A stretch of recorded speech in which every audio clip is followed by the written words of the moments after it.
matiisin, at sobra-sobrang pagpapalad katotohanan. Mercy is the things that you do not deserve, the things that you're about to be punished, but God excuses you. Naawa sa iyo ang ating Panginoon. At ang Diyos ay katotohanan, at ang lahat ng nasa katotohanan ay makakakamit ng kalayaan. Manalangin po tayo. Minsan pa, Panginoong Diyos, ihanda mo po ang aming isipan. Remove every disturbances and distraction for today, that we will focus on the Word, that we will have an ear that understands, isang tainga na nakikinig at nakakaintindi at nakakaunawa. At kami ay mabuhay na laging umaasa sa iyo na maunawaan namin, it's not our good works that will make us good, it is the good God who will always make us good. Salamat po in Jesus' name. Amen. Umikot ka sa iyong upuan, huwag kang lalapit at batiin mo sila ng kumakaway, ng high five. Sabihin mo, magandang umaga sa iyo at naririto ka. Praise God. Worship team, good morning. Makakaupo na kayo. Ayan. Sige. Good morning. Sige po, makakaupo na po kayo. Purihin po ang Panginoon. Medyo a little bit earlier po tayo magtatapos. Perhaps wala pang 10:30. Tayo yung magtatapos na. At sa mga hindi naman ho nagmamadali, you can have fellowship with us, sa mga workers po natin. Dahil birthday ni Brother Harney, may papansit si Mayor. Amen. Kaya, iniimbitahan ko kayo na pagsalu-saluhan ho natin. At napakabuti po ng ating Panginoon. And I have a good news for you, mga kapatid. Kanina, maligayang-maligaya si Brother Bernard dahil may nakakita ho dun sa atin hong mission kahapon. Ang taas ng baha. Kakaawa yung mga taga Dilapas at saka mga taga Malaban. At nakita ho yung video. At kaninang umaga, may nagbigay na ho kagad ng isang kabang bigas at mga dilata galing Australia. Iniabot at dinala sa garahe ni Brother Bernard. Kaya ho, napakahalaga ho na isineshare ho natin ang lahat ng ating ginagawa. At wag na ho nating intindihin yung mga naninirang puri, yung sasabihin, puro publicity, ikaw may ginagawa ka ba? Basta ang atin nung pinagmamalaki, ang ating Panginoon na lang, amen? Mga politiko nga, pinagmamalaki nila yung kanilang mga pinaggagawa, tayo pa kaya, di po ba? Na yung ginagawa ng politiko, dapat kayang gawin din ng simbahan. And you don't need to be a politician to help other people. Pwede pala kahit pastor makakatulong ka. Amen. Palakpakan natin ang ating Panginoon. So, let us go with the Word of God. So, my message for today is entitled, The Compassionate God. Right? Ang maunawain na Panginoong Diyos. Mahabagin. Hindi ka man naiintindihan ng magulang mo, pero naiintindihan ka ng ating Panginoon. Hindi ka naiintindihan ng boyfriend mo, ewan ko ba kung ba't ka nag-boyfriend, pero naiintindihan ka ng ating Panginoon. So, compassion defines us, Sister Hazel, ayan, a feeling of deep sympathy. You are putting yourself on someone else's shoes. A feeling of deep sympathy and sorrow for another who've been beaten or stricken by, according to the dictionary, misfortune, accompanied by a strong desire to alleviate the suffering. Ibig sabihin, compassion, gusto mong matulungan at magbigay ng kagaanan yung taong nakakaranas ng problema o hinaing o hilahil. That you will be an instrument to carry someone's burden.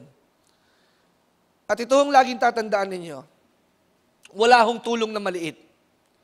Sapagkat kahit sa malaking pagsubok, yung tulong mo na iyong naibigay, it might be a phone call, or it might be a one hamburger meal, it can alleviate their suffering. Hindi man natin matulungan ang lahat ng kanilang problema, pero yung ating pagdamay ay makakapagbigay sa kanila ng pag-asa. Hello?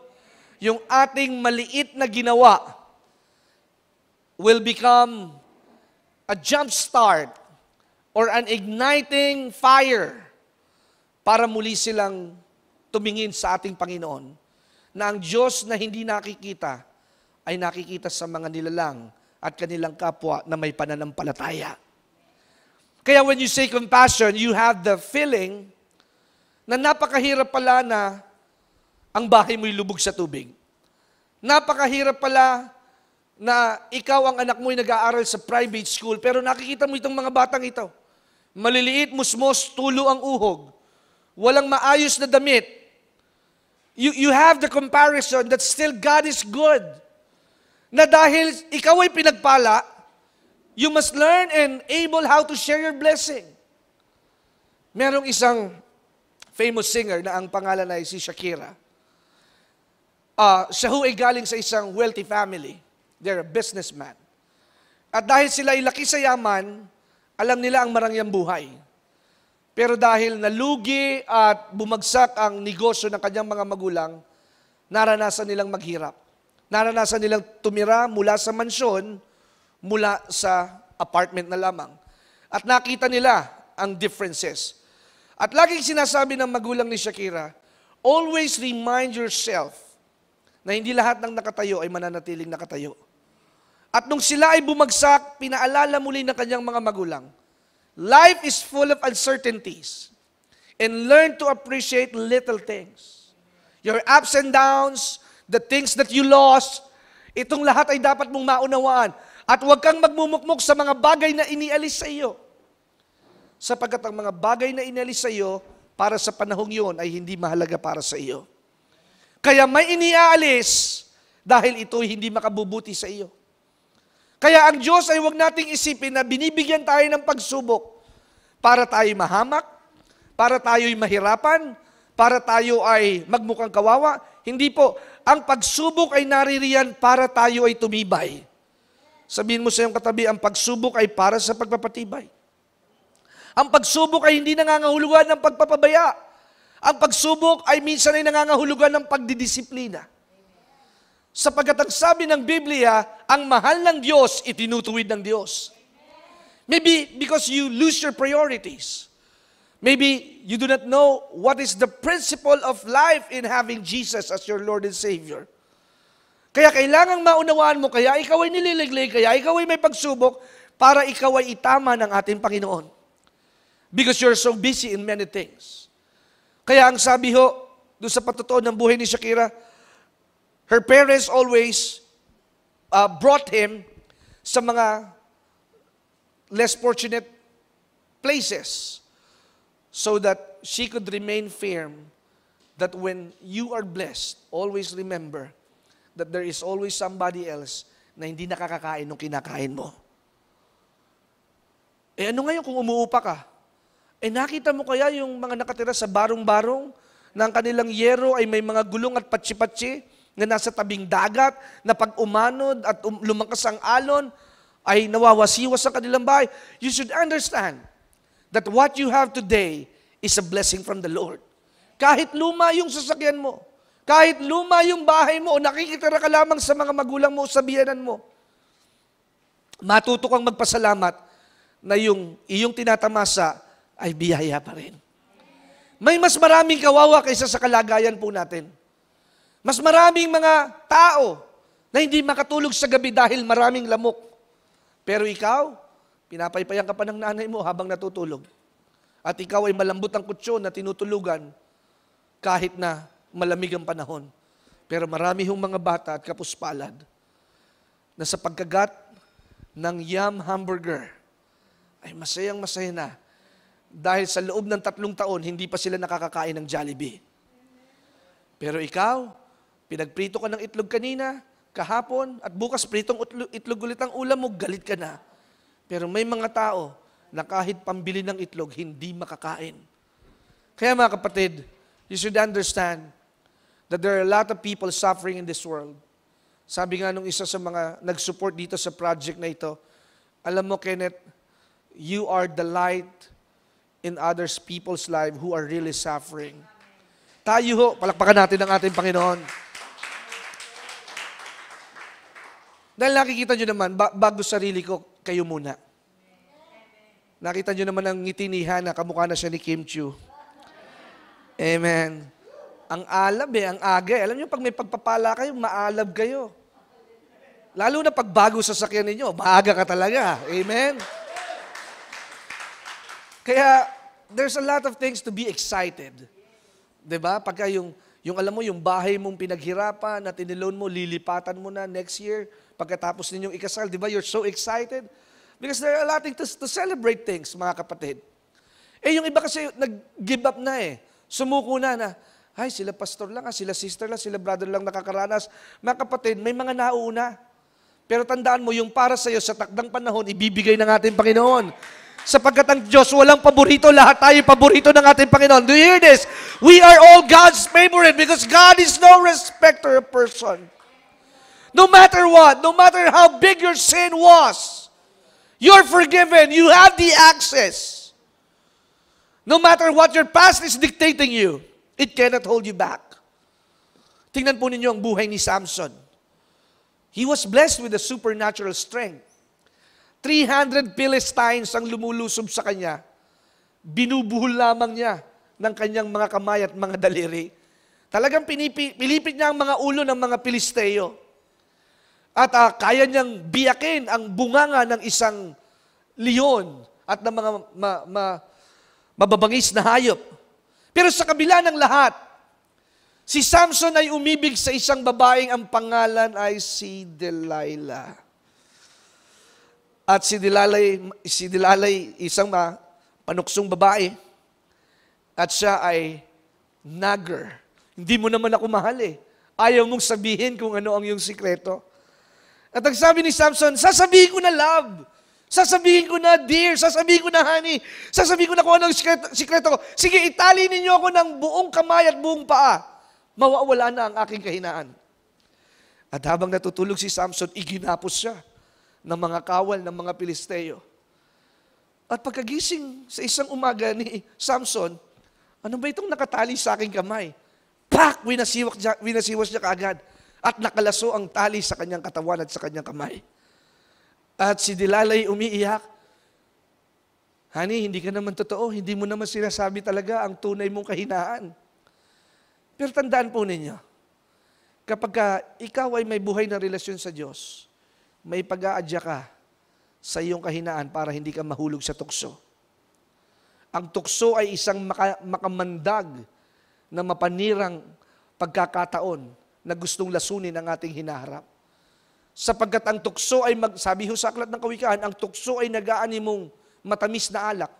Pero pag ito'y pumasok sa iyong lalamunan, doon mo mararanasan ang pait at kamandag ng mga kabulastugan. So sa madaling salita, sin might appear that it is tolerable. Sin might appear that it is a good thing to do. And some will say, si David nga, pastor, nagkasala ng boso lang sa tuktok ng paliguan ni Bathsheba. Namatay nga ang kanilang anak, pero nagsisi si David. Kaya, pastor, siguro patatawarin din naman ako ng Diyos pag nagkasala ko. Don't prepare for something that is not good unto God. Don't prepare for something that is a dilemma na hindi naman po kinalulugdan ng ating Panginoon. Bakit ka magpaplano ng kabiguan? Bakit mo titingnan ang iyong pagkahulog sa tukso? Ang tingnan mo, ikaw ay hawak ng kamay ng Diyos at ikaw ay pag-aadya niya sa lahat ng pagsubok. That's why what's the disciple asking to God?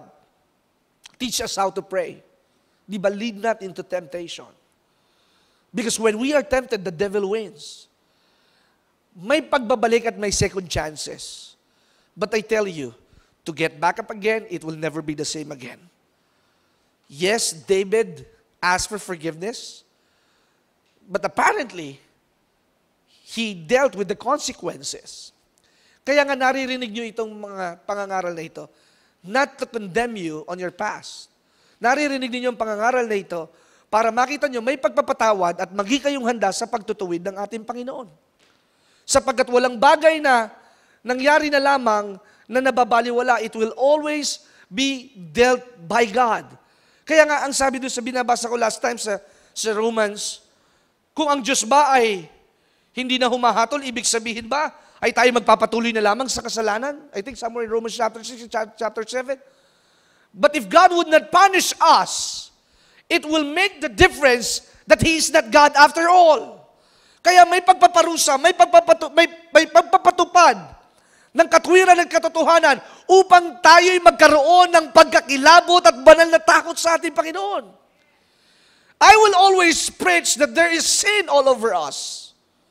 I will always preach that sometimes we are too bored to pray. We do not want to pray. We do not want to read the Bible. We don't want to go to church. And everything that leads us from drawing away to God and from God is always a sin. Ang mga bagay na nagpapalayo sa ating Panginoon ay may tuturing natin isang kasalanan sapagkat ang nagpapahiwalay sa ating Panginoon ay ang ating pagiging mangmang at walang pagkatakot at paggalang sa ating Panginoong Diyos. Pero huwag ninyong kaliligtaan, gaano man ka man kalayo, pag naisipan mong bumalik, ikaw ay handang tanggapin ng ating Panginoon. The moment that you feel so alone and left out, never forget to have a U-turn and go back to God. Ikaw ay iintahin ng Diyos. Ikaw ay hahabulin ng Diyos. Pero huwag kang maging pa-cute at huwag kang magpakeme-keme at para bagang hindi mo napapansin ng Diyos. Sinesharean ka na ng Word of God, sinesharean ka ng Bible verse, sinesharean ka ng preaching ni Pastor Ken, and sometimes you just keep on ignoring. That's why you keep on having mistakes, and that's why you keep on having troubled times. You cannot sleep at night because you ignore the Word of God. The Word of God is the promises of God, and God is so compassionate to you. The moment na may nagmamalasakit sa iyo at nanalangin sa iyo, yan ay kilos ng Diyos. Di ba? Yung panalangin mo, yun ang nagdaan kung bakit ang iyong kuya ay magkakaroon ng malaking project sa North Luzon Expressway. Kaya yung panalangin mo, although this person might not be in the church because a sister is praying for her brother na makakasama ng kanyang kapatid sa pagtatayo ng pinakamalaking airport sa buong Pilipinas, siya'y pinagpala dahil merong nagtsatsaga na nanalangin. Tama ba yun, Sister Rowena? Because someone is compassionate, not looking on the mistakes. Because God is so good. Alam natin na may mga pagkakataon na naliligtaan natin ng Diyos. And sometimes we overlook our offenses. And because there is pure grace, pag sinabi yung purong grasya, walang halong chemical, walang halong impediments, or walang halong mga bagay na makakapagpapakla. Pag sinabing pure mango shake, walang halong hilaw na mangga, walang halong bulok na mangga. Pag sinabing pure mango shake, it has a content of a pure mango on that shake. Kaya mahal puro eh. Alam niyo, recently kasi medyo inuubo ako and I have a challenge show sa akin nung pagsasalita. Naghanap po ako ng honey. Pag yung nabibili sa palengke, 100 pesos siya. 100 pesos lang yung lagayan ng tanduay lapad. Ano yung lagayan ng tanduay? 100 pesos sa palengke. Pwede mo pang tawaran, 80. But last time, pumunta ako doon sa isang membership store sa may Daang Hari. At ang sabi ng asawa ko, subukan naman natin yung branded na honey. Okay? At alam nyo, nagulat ako, nasyak ako. Merong isang honey na galing sa Australia na ang pangalan ay Manuka. Alam ko lang, manok. Pero ito, Manuka yung brand eh. At sabi ng asawa ko, maganda ito.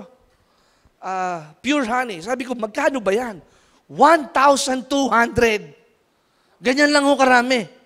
Sabi ko, 1,200? Sabi ko, mahal. Alam nyo, minsan tayo, nakatingin tayo sa presyo, pero pagka puro at imported, iba ang lasa at kapakinabangan. Sometimes, we want to compromise na hindi, okay na to, masarap naman yan, mura na eh. Pero alam nyo ba, when it is so special at talagang galing sa nectar ng mga bubuyog at talagang imported, it has a value. It has a price. At ang kulit ng asawa ko, sabi niya, hindi, ito kailangan mo. Hindi, doon na lang tayo sa palengke. 150 lang yan. 150. 150. Sabi ko, ayoko niya, 1-2 yan eh. Kinulit ako ng kinulit. Anong gusto mo? Antibiotic o honey? Honey na lang. Honey, my love, so sweet. At sa madaling salita, na-convince niya ako. So I bought this Manuka honey imported from Australia, 100 grams. At alam niyo mga kapatid, sa biyaya ng Panginoon, 3 times ko lang hong tinikman yung honey na may kaunting bawang, plus of course the prayer, kasi 1 month na akong inuubo eh.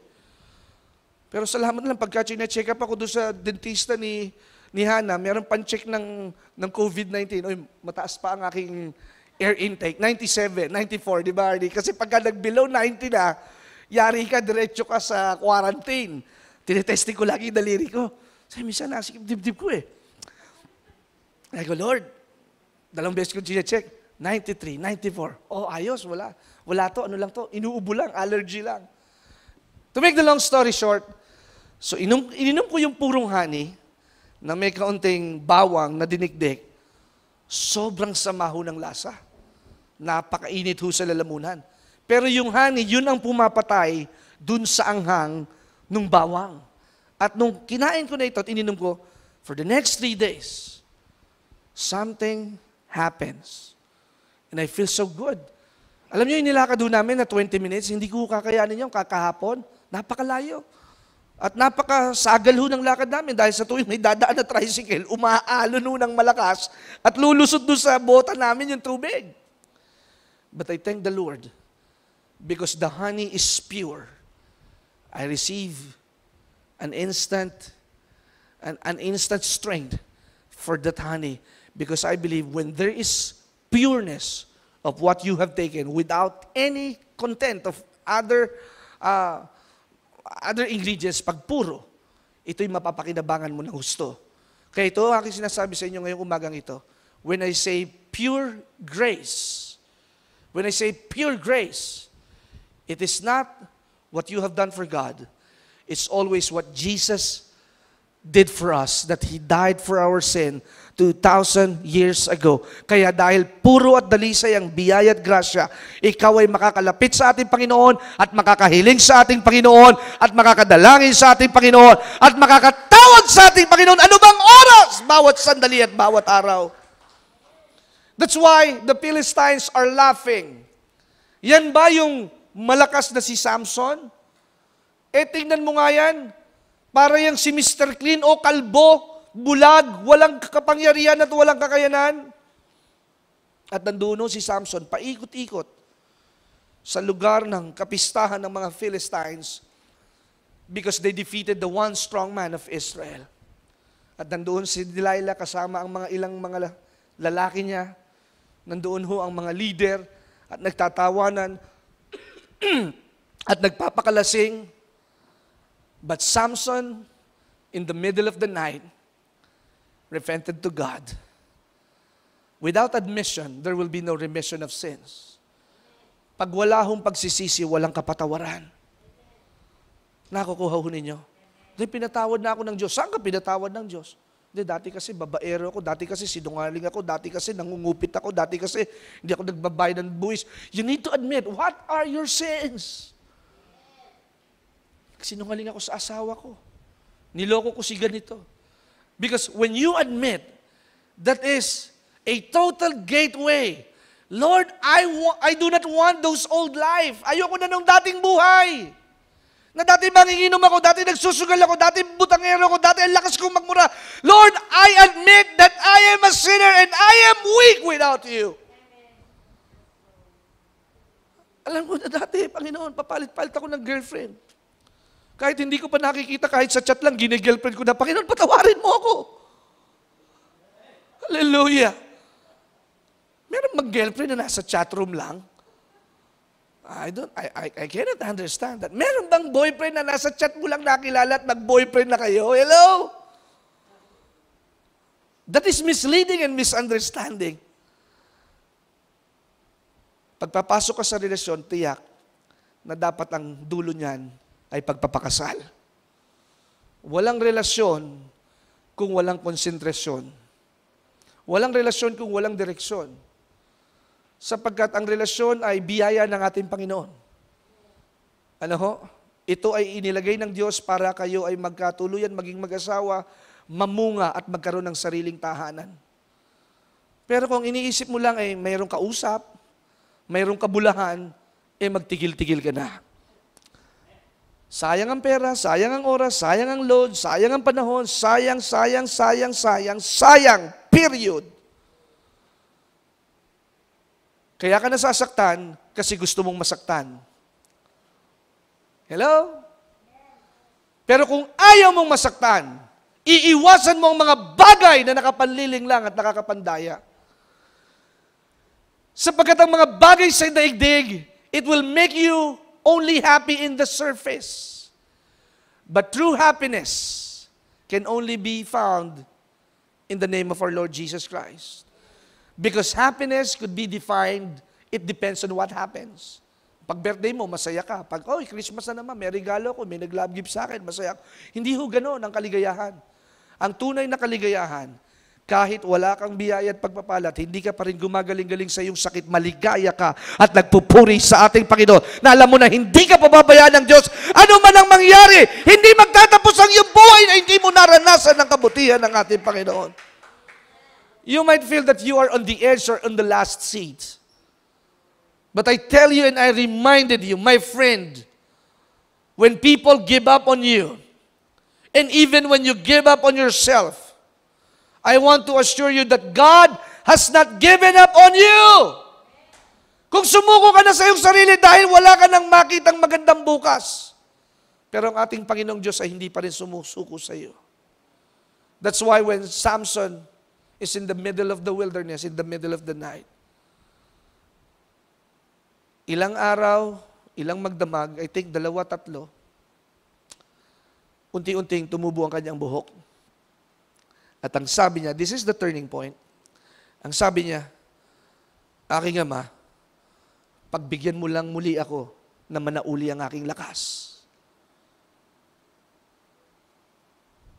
When God restores you, even though you experience discipline and punishment, the anointing will always be greater. It will always be double than what you have before. Kaya nung nagsisiho si Samson, unti-unti, lumalago ang kanyang buhok. Each day, each time, each moment, his hair continued to grow. At dahil nga si Samson ay bulag, bumalik uli ang katalinuhan at kahusayan ng kanyang pag-iisip. Alam niyo, pag nasa kasalanan ka, mangmang ka. Pag nasa kasalanan ka, wala kang sariling desisyon. Wala kang sariling kaabig. Kaya di ba, pag sinabi ng barkada mo, tara, inuman tayo. Sige, inuman tayo. Pag sinabi ng barkada mo, tara, party tayo. Pag sinabi ng ganito, check-in tayo sa ganito. Ikaw naman, hindi ka makatanggi. Ikaw naman na hindi ka makaresist because, you know, you are not inconsistent para makatanggi sa nais at gawa ng kaaway. Pero kapag ikaw ay nasa tamang desisyon, tamang isipan, tamang landas, tiyak na tatamaan ka ng pagpapala sapagkat ang biyaya ay para sa mga tamang pamumuhay at tamang pananampalataya na nagtitiwala na ang Diyos ay napakabuti. Palakpakan natin ang ating Panginoon. And when his hair started to grow, ang sabi niya dun sa isang chimoy, nasaan ba dito ang pinaka-poste ng gusaling ito? At ang sabi ng mama, poste, ano bang kailangan dito sa poste? Bulag naman ito. Dito, diyan ka, sumandal ka diyan. Yan yung posting humahawak dito sa kabuuan ng gusaling ito. At sabi ni Samson, salamat salamat. But little did they know na si Samson ay nananauli ang lakas at gusto niyang ipaghiganti ang ngalan ng ating Panginoon. Sino ba yung mga born again na yan? Sino ba yung mga naghahali-hallelujah, pangbili ng luya? Wala naman yung mga yan, amen? Mga burn again. We are a laughing stock. O tingnan mo yan, hindi makabayad ng upa, lagi na lang yan sa hingi, lagi na lang yan si tithes and offering.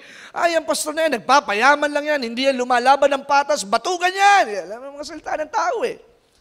It's alright.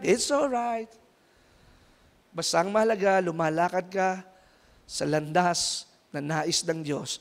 You know, walking with God will not be always a sweet by and by. Walking with God will always be in persecution. People will not like you. People will not approve you. But the most important is, when God approves you, everything settles. Pag ikaw ay okay sa Diyos, lahat ng bagay ay ayos na sa ating Panginoon. Ang aking mga kaibigan, hindi ko nakasama ngayon. Because I choose this path. I try to win them, but they turn it down. You want to reach them out, you have your effort, but still they choose the worldly path. Hintayin mo na lang na magkapagsubok. Hintayin mo na lang na malugit, magkasakit at muntikan na silang magkahiwalay mag-asawa. At darating ang pagkakataon, they will needed God in the most difficult hour. You are the salt and light. We are the beacon of hope. We are the mouthpiece of God. Kaya para maranasan nila ang awat, habag at biyaya ng Diyos, daraan sila sa matitinding pagsubok. Daraan sila sa mga bagay na hindi na kayang bilhin ng kanilang sweldo. Daraan sila sa mga bagay at pagkakataon na hindi na maipaliwanag ng kanilang suking doktor. Sapagkat sa pagkakataong ngayon, sila ay i-humble ng ating Panginoon.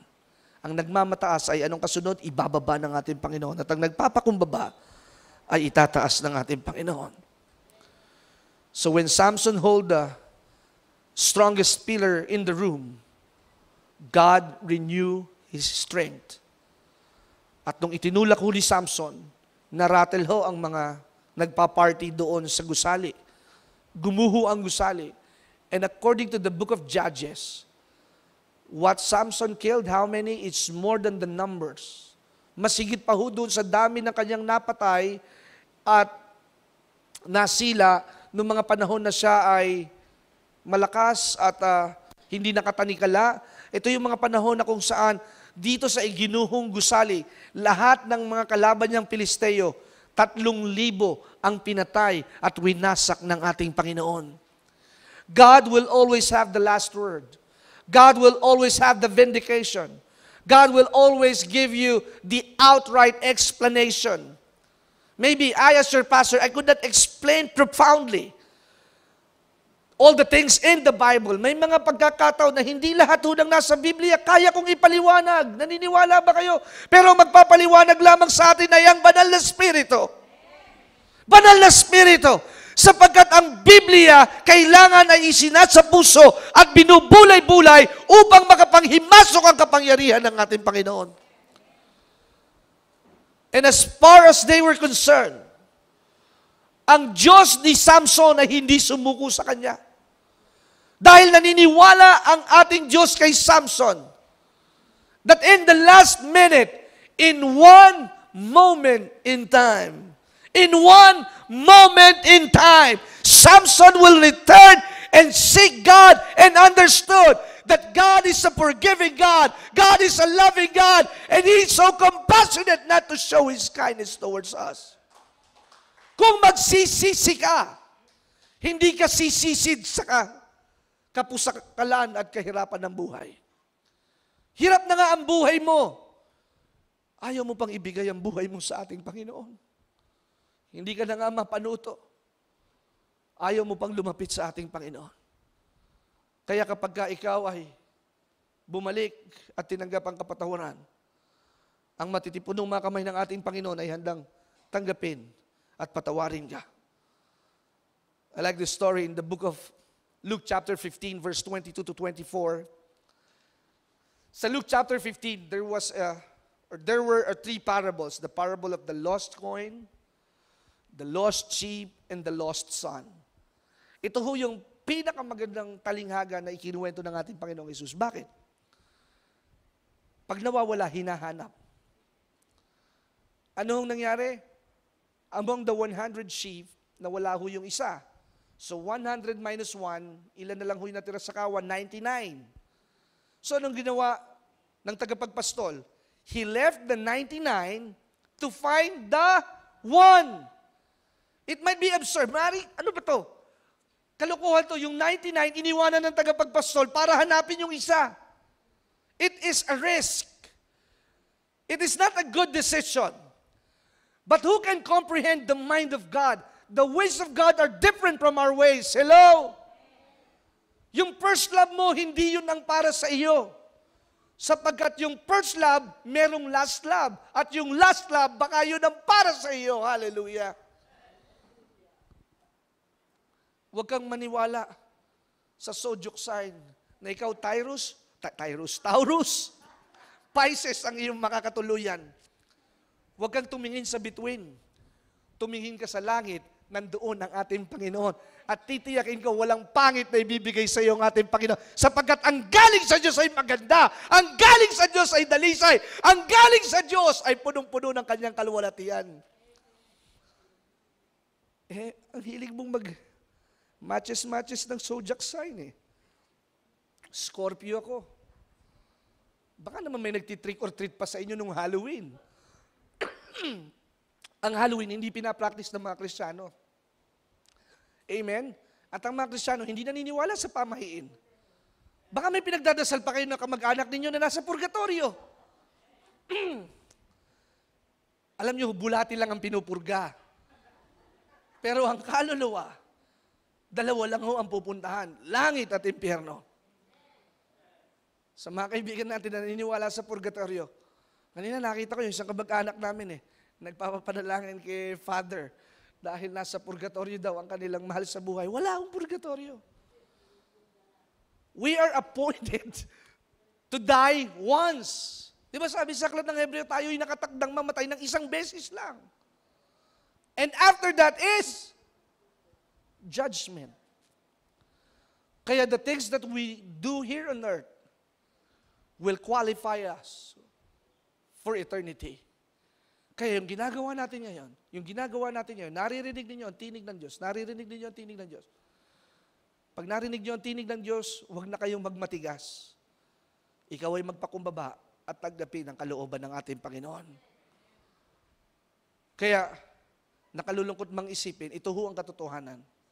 Marami ho ang mga namatay sa simenteryo, pero hindi naranasan ng kaligtasan. Anong dapat natin gawin?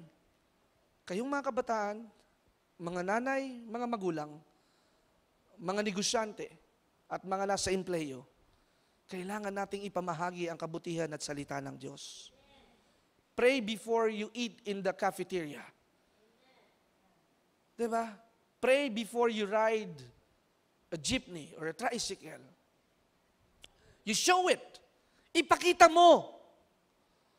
At alam niyo, yung isang kausap ko nung isang araw, dahil alam nila na kami ay mga pastor, at ang sabi nila, Pastor Kenneth, pakipray nga kami. Para kami ay magkaroon nga ng maraming benta dito sa aming produkto. Naniniwala sila na ang pastor na kanilang pinaglilingkuran at pinagsisilbihan ay pastor na lingkod ng Diyos, at kahit man hindi pa sila dumadalo sa gawain ito, naniniwala sila na ang Diyos na pinaglilingkuran natin ay tumutugod sa lahat ng pagkakataon. Because they thought, how could this a pastor could afford this such kind of thing? Pag nasa iyo ang Diyos, yung hindi kaya ng nakararami, ibibigay sa iyo ng Diyos nang walang halong kabalisahan, sapagkat pag ang Diyos ay nagpala, ito'y laging nakalulula at nakatutulala. Dahil sa sarili mong kakayanan, hindi ka magtatagumpay. Pero dahil kasama mo ang ating Panginoon, ang imposible ay posible. Kaya bagyong Rolly, ikaw ay lusaw na at hindi ka makakapanalasa sa buong Pilipinas. There will be a point of time that in the Philippines, we will not be a laughing stock. That the Philippines is for Jesus. Because Jesus is Lord. Jesus reigns. And the grace of God belongs to the Filipino people. Palagpakan natin ang ating Panginoon. Marami hong ginagawa ang Diyos sa mga Pilipino sa oras at pagkakataong iyon. Maraming tahanan ang nagiging sambahan. At maraming mga kalalakihan at katatayan na ngayon ay kumikilala na sa ating Panginoon. There will be such a great revival in the land.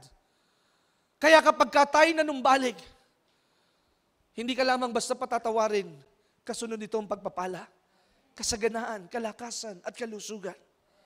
Kaya pag pinatawad ka, igagawad sa iyo ng Diyos ang lahat ng biyayang para sa iyo. Ang sabi ng Biblia, lahat ng mabubuting bagay ay galing sa Diyos. Kaya ang piksa galing ba sa Diyos? Hindi. Ang asma galing ba sa Diyos? Hindi. Ang arthritis, ang diabetes, ang tonsillitis, galing ba yan sa Diyos? Hindi! Ang sakit sa puso, galing ba yan sa Diyos? Hindi! Sapagkat ang galing sa Diyos ay isang katawan na malakas, malusog, at kayang gumaling dahil yan ang pagkakadisenyo sa iyo ng ating Panginoon.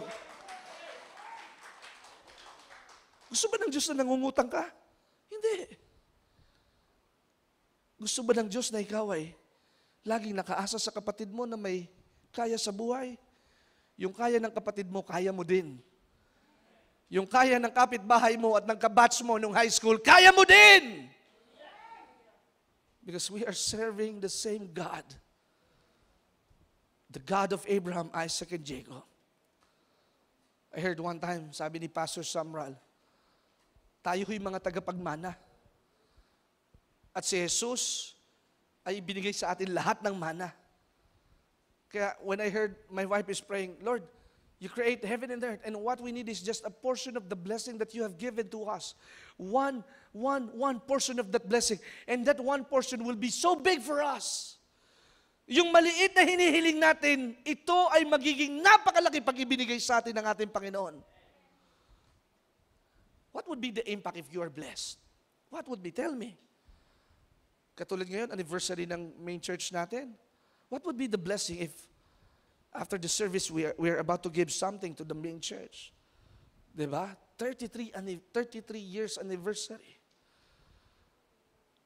What would be the effect na kailangan namin ng bota kahapon at nagkataon naman, sabi ni Brother Harney, Pastor Ken, wala akong pera, hindi ako nakapag-withdraw eh.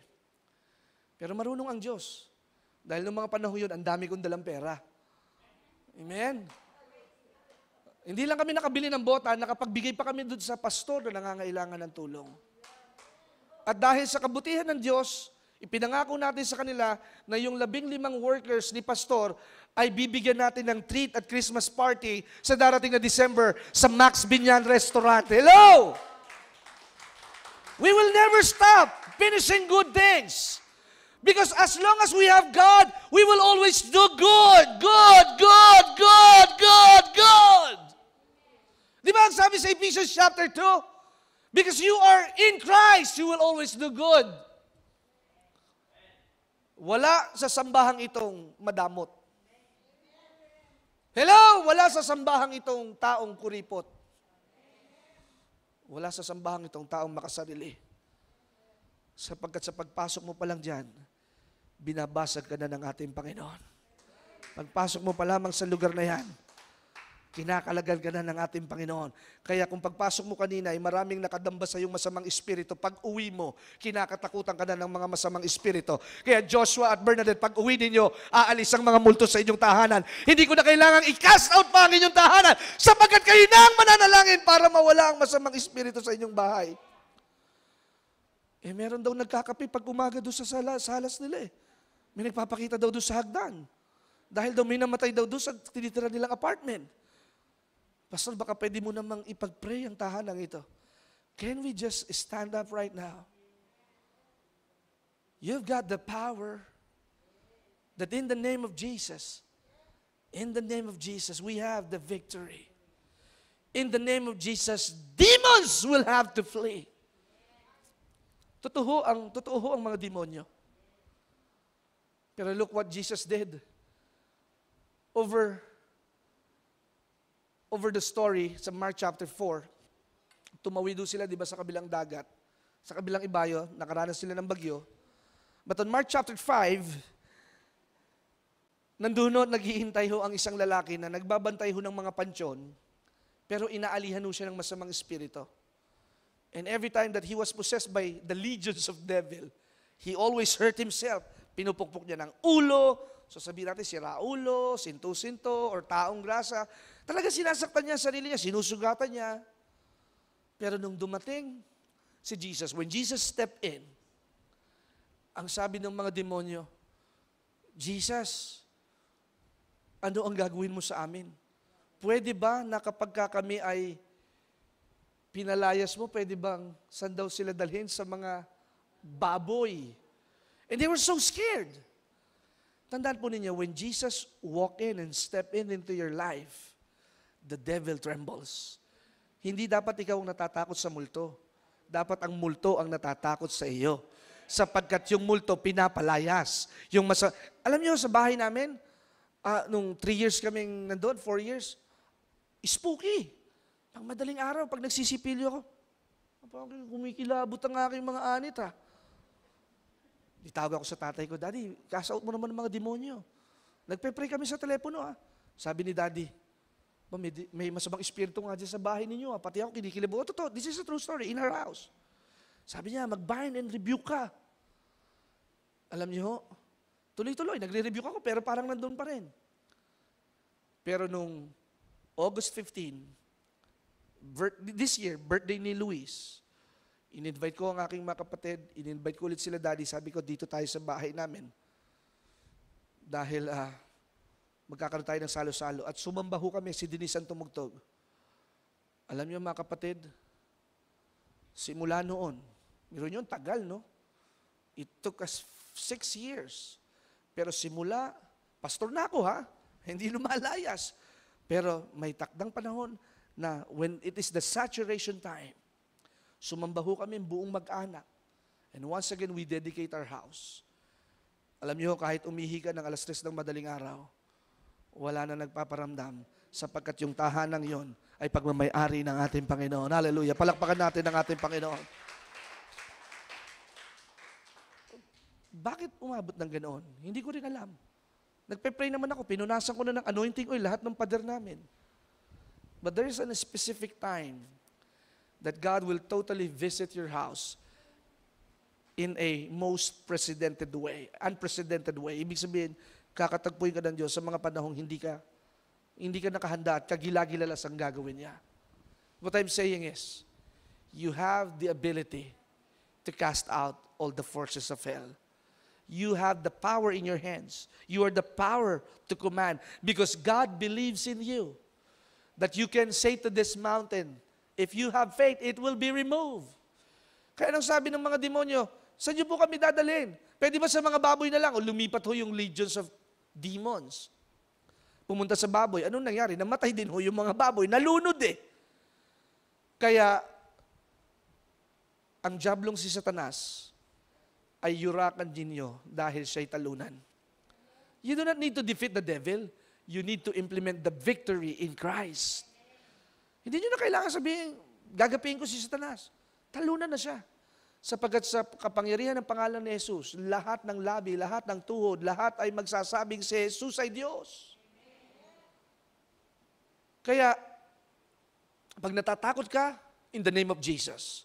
Pag nalulungkot ka, in the name of Jesus. Pag nahihirapan kang huminga, in the name of Jesus. Pag napapakiramdam mo, parang mamamatay ka na at nawawala ng kaluluwa mo, in the name of Jesus. In the name of Jesus. In the name of Jesus. In the name of Jesus. And help will come on its way. Because the Lord your God is full of compassion and gracious and long-suffering and abundant in mercy and truth. Here are the 5 reasons that God will never give up on you. Number 1, listen to this. You have a great journey to fulfill. The 5 reasons that God will never give up on you. God put you on this journey for you to succeed. He did not create you just to die. Hindi ka nilikha ng Diyos para maging busabos. One time kasama namin ang kaibigan ng aking asawa. Sabi nila, nung elementary daw sila, lagi daw silang drinking fountain girl. Alam niyo yung drinking fountain girl? Para mabusog umiinom sa drinking fountain dahil napakahirap ng buhay nila. At lagi silang magkahati sa chichirya at sa sandwich. Pero nung nag-meet up kami sa isang hotel, last Christmas, kakwentuhan sila that how God blesses her best friend, si Aileen. Na ngayon, ang kanilang negosyo, siya ho ang middleman ng lahat ho ng kinakatay na karne sa buong gitnang Luzon. Wow! At ang sasakyan nila, papalit-palit, and they can even travel abroad. And this lady is also one of the partner of Project 2020. At ang sabi niya sa akin, Kenneth, Bagamat hindi man ako dumadalo dyan sa inyong lugar, bilib na bilib ako sa ginagawa ninyo at sa mensahe na inyong ipinapahayag na ang Diyos ay tapat at napakabuti. Kaya kapag may project pa kayo sa Pasko, willing akong magbigay at willing akong magpagamit muli sa ating Panginoon. Sapagkat meron siyang kaibigan na naniniwala. Meron siyang kaibigan na ang pangalan ay si Cathy na naniniwala na hindi sila para maghirap, hindi sila para maging kawawa. All of her friends thought resigning in a job will be a great loss. Resigning in a prestigious salary will be difficult for my wife. Pero sabi nga nila, maaaring sabihin nila na ganito, ganyan, they could have the opinion.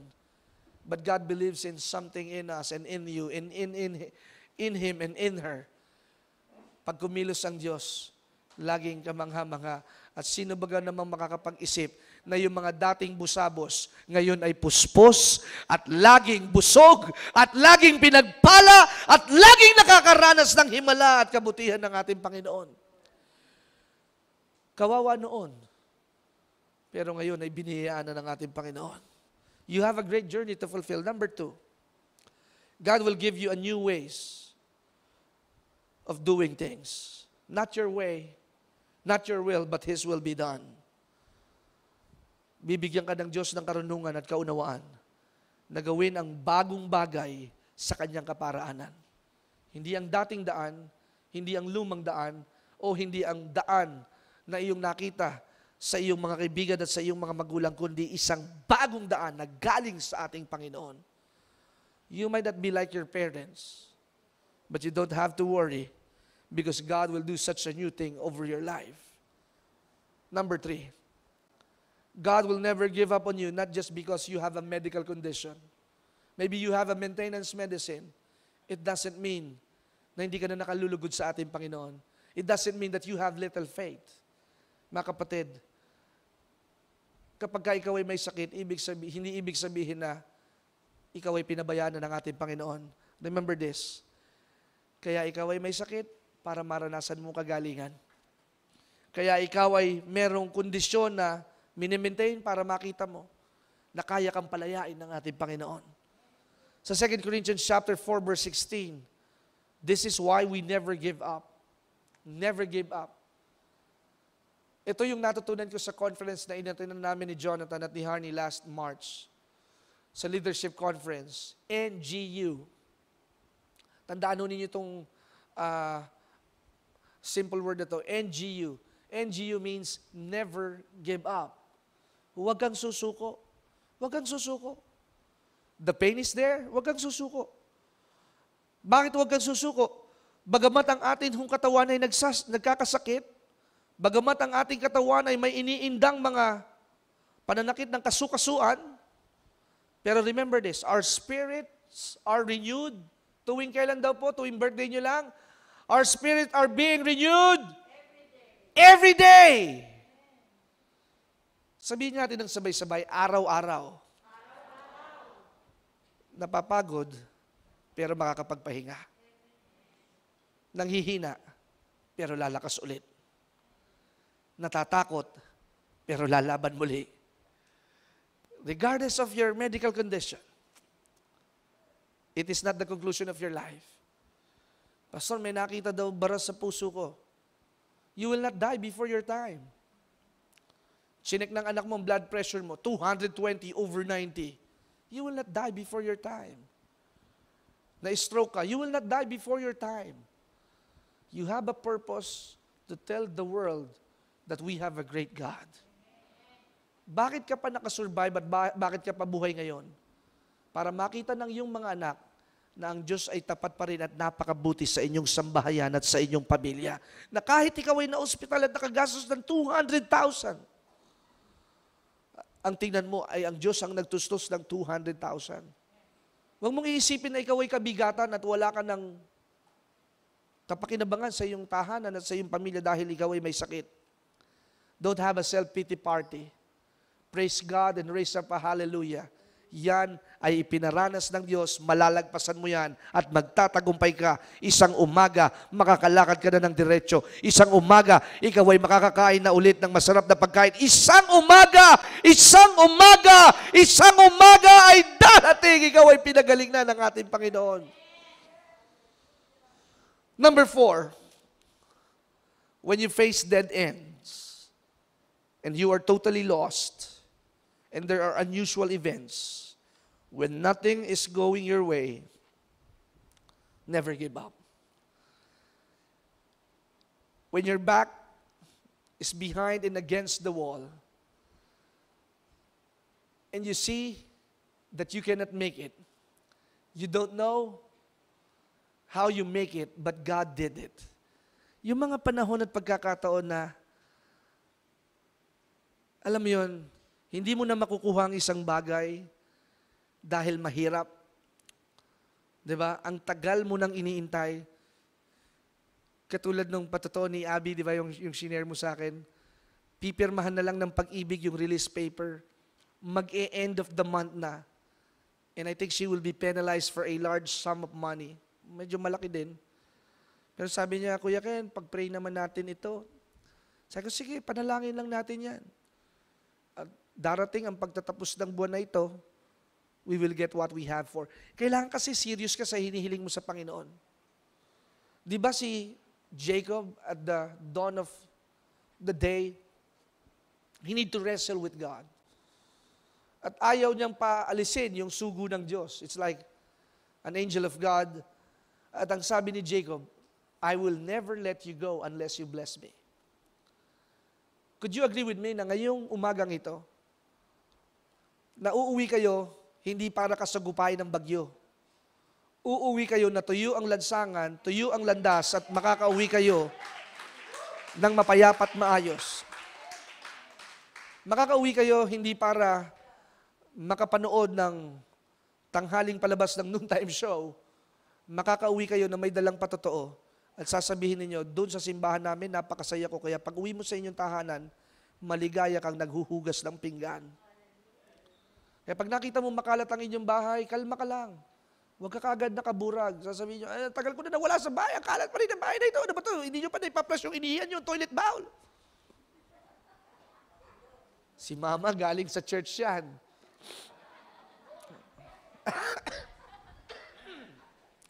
Hanep, galing sa church, ang ingay. Si Pastor Kenneth ang pastor niyan. Please, wag niyo hong gamitin ang pangalan ko sa mga walang kaparakang bagay.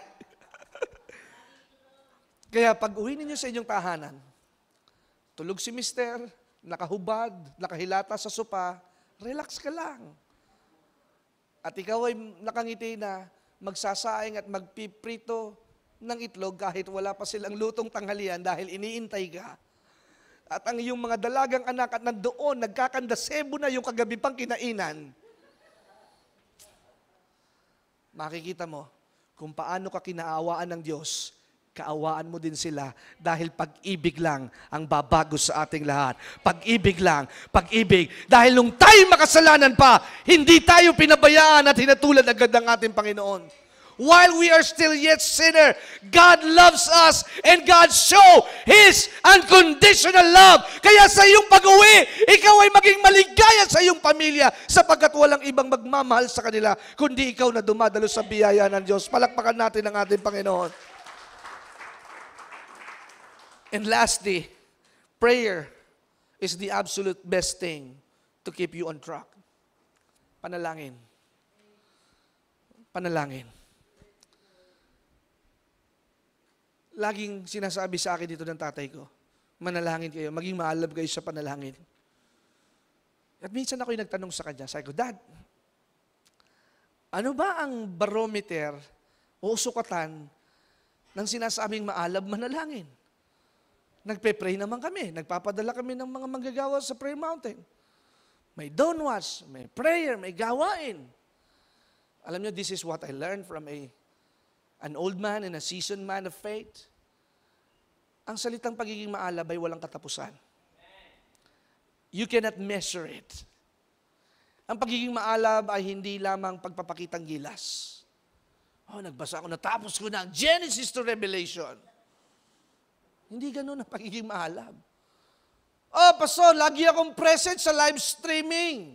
Hindi yun ang sukatan ng pagiging maalab. Ang sukatan ng pagiging maalab, wala. Sapagkat ang pagiging maalab ay buhay na kagaya ng ating Panginoon. Kaya wala perpekto sa atin. San perpekto meron? Pero perpekto na makakapagsabing magaling, nako, tigil-tigilan mo ako, walang magaling at mahusay na makakasagot ng lahat ng ating katanungan. Pero ang ating Panginoon, siya lamang ang tunay na perpekto na nagpakumbaba at tinanggap na bayaran lahat ng ating kasalanan, lahat ng ating pagkakautang, lahat ng iyong pagkakamali, upang sa gayon, yung kabayarang yun ang bumalot at lumukob sa atin na hindi na tayo makita ng kaaway sa ating kahinaan, sapagkat ang ating kalakasan ay biyaya ng ating Panginoon. Kaya kung ano ang ating Panginoon, yun ka. Kung ano ang ating Panginoon, yun ka. At kung ano ang ating Panginoon, yun tayo, sapagkat yun ang pangako ng ating Panginoon. So when you pray, you believe that there is an action. Prayer is an interaction. Prayer is a dialogue, not a monologue. Prayer is a conversation. And prayer also is a conversion. Pag nananalangin ho tayo, nababago ang pathway ng bagyong Rolly. Papunta na ito sa China, papunta na ito sa Taiwan. Sa dagat ho, may mga kabag-anak ho tayo sa Taiwan at China. Mahal, naalala ko tuloy yung sinabi nung isang reporter, pumunta naman ho sa Japan ng bagyo, nagalit yung mga taga-Japan. Sa dagat lang ho ng China Sea, wala nang maapektuhan. Hindi na maapektuhan ng Vietnam, sapagkat nabasag na ang bagyo sa pangalan ni Jesus. In a difficult hour, pray in every way. And as I close, anong sabi ho ni Pablo sa mga taga-Thessalonica? Pray without ceasing. Ang mahirap po sa atin, yung word na ceasing, tinagalog na naman natin Sisi doon, sisi dito, sisi kay pastor. Alam nyo, huwag kayong magturo. Baka kayo ay, alam nyo na, kasabihan ng mga matatanda, huwag kayong turo ng turo. Turo ng turo, yan, kasi ganyan, nagbigay ka pa ng ikamo, nagbigay ka pa, ganyan. Pag nagawa mo na, nagawa mo na. At ipagpasalamat mo ang lahat ng mga nagawa mo na para sa ating Panginoon. Kaya kung ikaw ay nalugi, ikaw ay babangon muli. Kaya yung nawala mong sasakyan, Brad, ibabalik ng Diyos mas malaki, mas maganda, at mas mahusay at mas malakas. Sapagkat sa pagkakataong ito, natutunan kong magtiwala sa iyo. Kaya mahal na mahal ka na Sister Dana Sabi nga ni Cathy, paano na yung baby girl nila? Bahala na sila, gusto nilang magsimba. Ikaw, saan mo gustong iwan ng mga anak natin? Hindi, ayoko munang iwan ng mga anak natin, wala mag-aalaga. Gusto mo, iwan mo sa mga gwardiya. Wala kami pag-iiwanan At that would be the starting point. Pag ang asawa mo naniwala sa pangarap mo, pag ang mister mo ay lumakad sa pagiging maalab. Women's Ministry, Sister Jenny, antay lang kayo. Magkakaroon na ng programa sa FB ang mga katatayan. Mga godly tatay. Hallelujah. We might be the men might be the last people to raise up.